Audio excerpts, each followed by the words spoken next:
standard seasoning.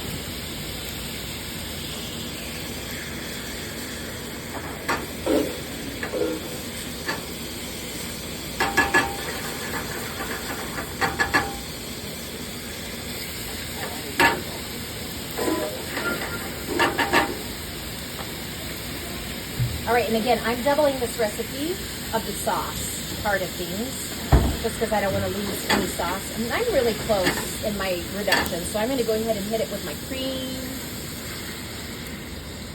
And you're keeping it at high temperature throughout.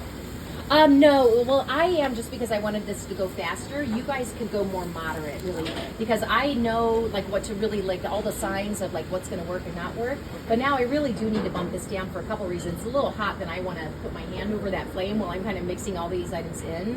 And then also I don't want to overstress my heavy whipping cream, which actually just came out of the refrigerator. So I do want to get all of that love off of the side though, because that's delicious love in there for my sauce. And then also as I'm cooking it, I also don't want to have like a little layer of thickened sort of sauce on the side that ends up going into my finished sauce that ends up tasting like something that's foreign that shouldn't be there. So this is where, now this needs to reduce down, and so my chicken should be pretty darn close to being done. So I'm going to suggest that we go over to the oven while this is reducing. So the magic of television, I'm going to grab my thermometer. Magic of TV. The pause button is so nice. I'm going to actually put this down on a cool stainless steel spot. That's going to help pull some heat away from that. I could, if I wanted to, depending on how dramatic the temperature difference was there, I may actually even put it into the freezer, that kind of thing. So my chicken's over. No, how sad for me. So somewhere around, I'm a solid 10 degrees over on that chicken. It is what it is. So she's gonna rest, and then, ooh, there's my sauce getting ready to go out of control. See, haste makes waste. Why did I think it was a good idea for you guys to film me here? Anyway, it's all good. So this is gonna reduce down. We'll just bump that down and let that go. And again, because I'm doing 2 times the sauce recipe, you guys, in the size of this pan, that was a little. Do you want to whisk? Much. What's that? Oh no, I don't. Really. Okay. Thank you, though. If I felt like I had some little globules of things in there that I needed to kind of whisk back in, I would. If my sauce over thickened or something like that, then I could come back in here. I'm going to grab just a little bit of standard seasoning just to get. We're just reducing it down, right? We're not adding flour or anything? No. Okay. No, you're reducing it. Is this what you just made? So just a Yeah. little bit Oh, of standard cool. seasoning in there. I didn't start with a font. Maybe that's why mine was off.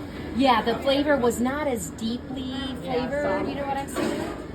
But yeah, I did get like little globs when I stripped out the side, or you know how the tops of things get. But I was able to easily, you know, by pressing down on the spatula, incorporate it back in. Because I was thinking I might have to strain it, and no, it didn't. I'm worried for her. It's gonna move it off. Yeah, just till she gets back. Save me. So as part of your mise en place, folded up towels is where it's at. Yep. I would have a bunch of those guys on your station. If I'm over here stirring, I can reduce it down and not have it go over. So again, what we're looking for is nappe. So if I'm doing nappe, I'm going to wipe across. See how it breaks that little ledge that I created? That's not quite nappe yet. So again, I'll do that for camera purposes. So if I take it there and I wipe my finger, it holds the edge, but then it flows down. So that is not quite nappe yet.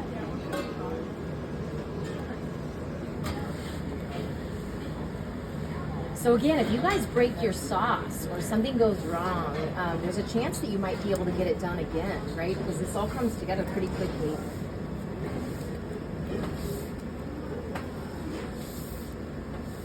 And so I'm just using my eyeballs, watching.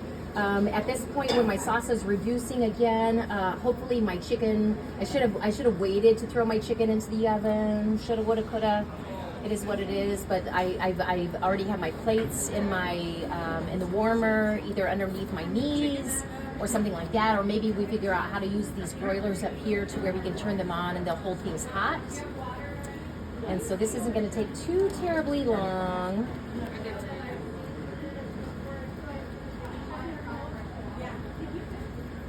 All right, so let's check for nappe again. Not quite there yet. a little closer. Yeah, the single recipe came together really fast. Yeah, single time is pretty fast.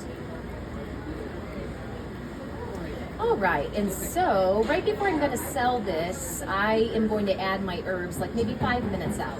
Because at this point, I could get this reduced down. This actually would be a good consistency as I'm putting everything else together, since we are so close to nappe now. Oh, we're so close. We're so close to nappe. I could actually pull this off of the heat, go gather the rest of my items, clean up my little piggy mess before anybody notices it. And so that would be a way I could preserve this sauce just as it is right now. Or I'm gonna go ahead and take it down all the way. But you could either easily pull it off to the side, and then when it's time, you got all of your ducks in a row. You got your veg is going, all of those final things. You got your plates, and you're ready to like get to that plating moment. Is when you can then pop this back onto the heat, make sure that the consistency is right, taste it to make sure that the salt and pepper content is good. Add your herbs, all of that good stuff.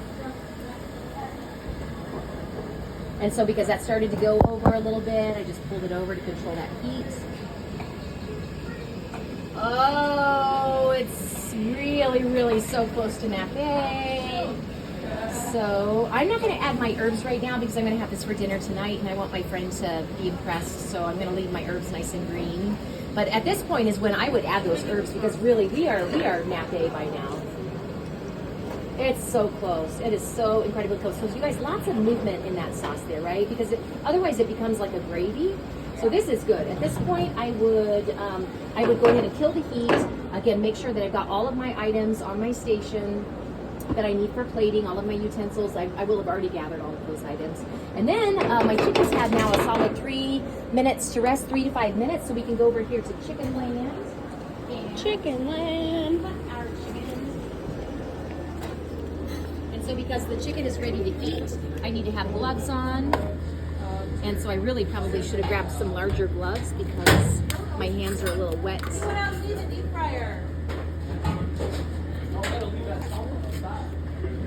All right. If I had larger gloves, that would be, if my hands were wet, it wouldn't be that big of a deal.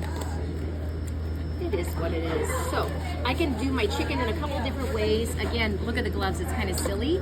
I could do this, again, really extreme bias here. Oops. Kind of slid around on me, but then I could kind of shingle that, something like that, give myself a little height, something like that. Or you can see this Is point. this the knife you would use? I would, yeah. Okay. Yeah. So this kind of comes to a triangle at that point. So this I'm going to do this other one. This chicken probably could have rested a little bit longer, but I'm going to go ahead and make one slice, and then my knife ends up again in the center of that chicken breast. 1, 2, 3, and I'm using that length of that knife. 3, and then one more slice. 4, so that what I have is I can fan out my chicken breast, and then I can then take this, and then I can take it, and then I can place that onto my rice or something like that, just to give it a little bit of height. So those are a couple of ways that I think are really nice for cutting your chicken. And so really that's it. That's the whole demo. Great job. I can't remember where he got this knife. Okay, but it is available here. I have one of this size.